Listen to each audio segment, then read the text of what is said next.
Hi hello friends, welcome back. இன்றைக்கி நம்ம பருப்பு சாம்பார் எப்படி செய்யலாம் தான் பார்க்க போகிறோம். இந்த பருப்பு சாம்பார் செய்கிறதுக்கு ஃபஸ்ட்டு ஒரு மிக்சர் ஜாரில் 4 தக்காளியை நல்லா தண்ணி எதுவுமே சேர்க்காமல் அரைச்சி எடுத்துக்கிட்டேன். இந்த மாதிரி ஓரளவுக்கு நல்ல ஃபைன் பேஸ்ட்டாக நீங்கள் அரைச்சி எடுத்துக்கோங்க. இப்போ இதை நீங்கள் ஒரு பவுலுக்கு மாற்றி வச்சுக்கோங்க. அடுத்து இன்னொரு பவுல் எடுத்துக்கோங்க.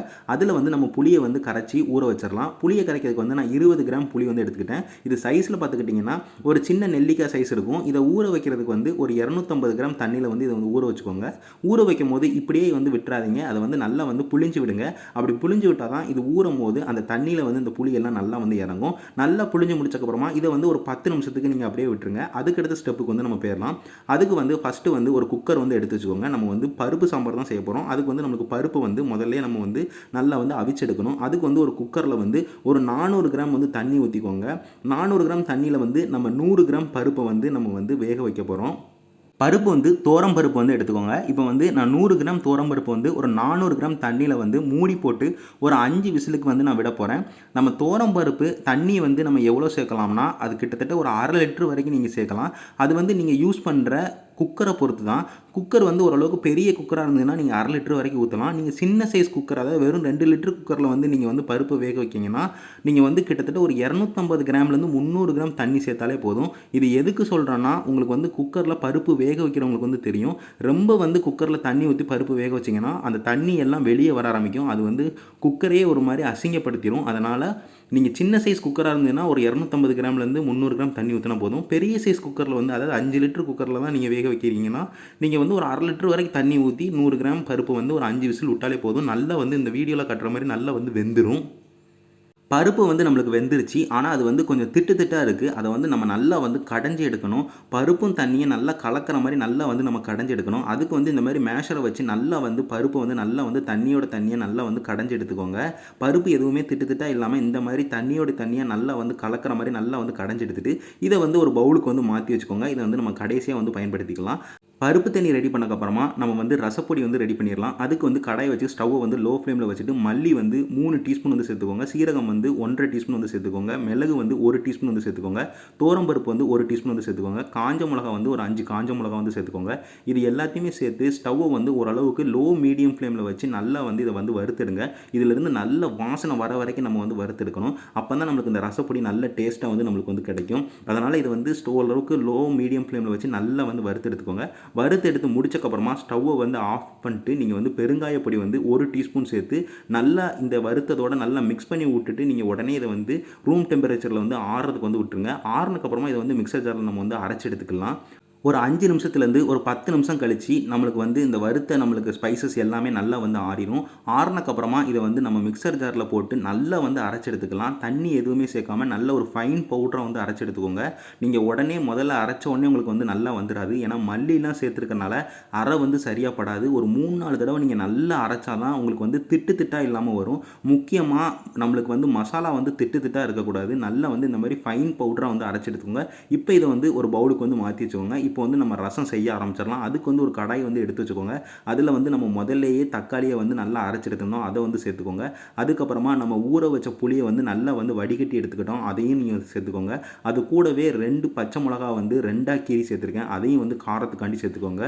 இது 3த்தையும் சேர்த்து நல்லா மிக்ஸ் பண்ணி விட்டுக்கோங்க. நம்ம மிக்ஸ் பண்ணி முடிச்சக்கப்புறமா ஸ்டவ்வை ஓரளவுக்கு ஹை ஃப்ளேமில் வச்சு தண்ணி சேர்த்து இதை நல்லா கொதிக்க விடலாம். இது இந்த மாதிரி கொதிக்க விடுறனால நம்மளுக்கு இதோட பச்சை வாசனை எல்லாம் போகும். இப்போ நல்லா மிக்ஸ் பண்ணி விட்டுட்டேன். நான் தண்ணி சேர்க்க போகிறேன். தண்ணி எவ்வளோ சேர்க்கலான்னு பார்த்துக்கிட்டிங்கன்னா ஒரு 350 கிராம்லேருந்து ஒரு 400 கிராம் வரைக்கும் நீங்கள் தண்ணி சேர்த்துக்கலாம்.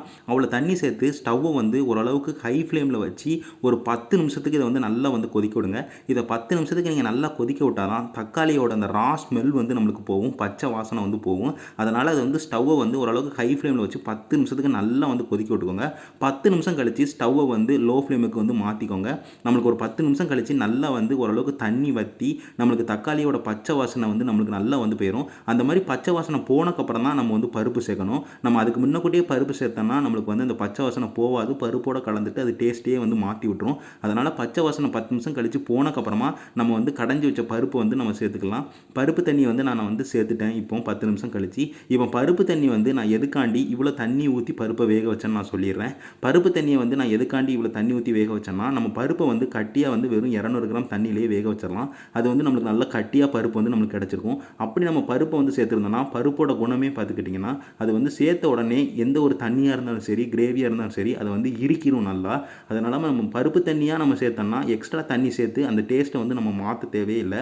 அதனால தான் நான் வந்து வேக வைக்கும் போதே நான் தண்ணியை சேர்த்தனால அது பருப்பு தண்ணியாகவே நான் எடுத்துக்கிட்டேன். முடிஞ்ச அளவுக்கு நீங்களும் அப்படியே பண்ணிக்கோங்க. நான் பருப்பு தண்ணி சேர்த்து நல்லா மிக்ஸ் பண்ணி முடிச்சக்கப்புறமா மஞ்சள் தூளும் வந்து ஒரு 1/2 டீஸ்பூன் மஞ்சள் தூள் சேர்த்து அதையும் வந்து நல்லா வந்து மிக்ஸ் பண்ணி விட்டேன். பருப்பையும் மஞ்சள் தூளையும் சேர்த்தக்கப்புறமா நம்ம வந்து ஒரு 2 நிமிஷத்துக்கு லைட்டாக வந்து கொதிக்க விடணும். ரொம்ப வந்து கொதிக்க விடாதீங்க. ஒரு நிமிஷத்துலேருந்து ஒரு 2 நிமிஷத்துக்கு லைட்டாக மீடியம் ஃப்ளேமில் வச்சு கொதிக்க விடுங்க. ஒரு கொதியிலேருந்து 2 கொதி வந்தக்கப்புறமாவே திரும்பியும் ஸ்டவ்வை வந்து லோ ஃப்ளேமில் வச்சுருங்க. ஒரு 2 நிமிஷம் கொதிச்சதுலேயே உங்களுக்கு பருப்பு தண்ணி வந்து ஓரளவுக்கு ரசத்தில் சேர்ந்து நல்லா வந்து ஓரளவுக்கு திக்காக ஆரம்பிச்சிடும். இதிலிருந்து நம்ம வந்து தண்ணி சேர்க்கணுமா வேண்டாமாங்கிற கன்சிஸ்டன்சி நம்ம பார்த்துக்கிட்டே இருக்கணும். இப்போ வந்து நான் ஒரு 2 நிமிஷம் கழித்து நான் பார்த்ததில் வந்து ஓரளவுக்கு திக்காக ஆரம்பிச்சிட்டு அதனால் நம்ம வந்து தண்ணி சேர்க்க போகிறோம். தண்ணி எவ்வளோ சேர்க்குறேன்னு பார்த்துக்கிட்டிங்கன்னா ஒரு 1/2 கப்பு மட்டும் நான் தண்ணி சேர்த்துக்கிறேன். தேவைன்னா நம்ம வந்து கொஞ்சம் கொஞ்சமாக நம்ம வந்து ரசத்துக்கு வந்து சேர்த்துக்கலாம். நம்ம வந்து கடைசியாக மசாலா சேர்க்குற வரைக்கும் ரசத்தோட கன்சிஸ்டன்சியை வந்து கொஞ்சம் கொஞ்சமாக பார்த்து நம்ம வந்து தண்ணி சேர்த்துக்கிட்டே இருக்கணும். இப்போ வந்து நான் தண்ணி சேர்த்து நல்லா வந்து ஓரளவுக்கு ரசம் கன்சிஸ்டன்சிக்கு கொண்டு வந்துட்டேன்.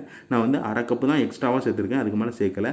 ஓரளவுக்கு ரசம் கன்சிஸ்டன்சி கொண்டு வந்த உடனே நான் முதல்ல அரைச்சி வச்ச அந்த பொடியை வந்து சேர்த்துக்கிறேன். ரசப்பொடி எல்லாத்தையும் நம்ம சேர்க்க போகிறதில்ல. நம்ம வந்து எக்ஸஸாகவே தான் ரசப்பொடி செஞ்சுருக்கோம். அது எல்லாத்தையும் நம்ம வந்து இதுக்கு தேவையே இல்லை.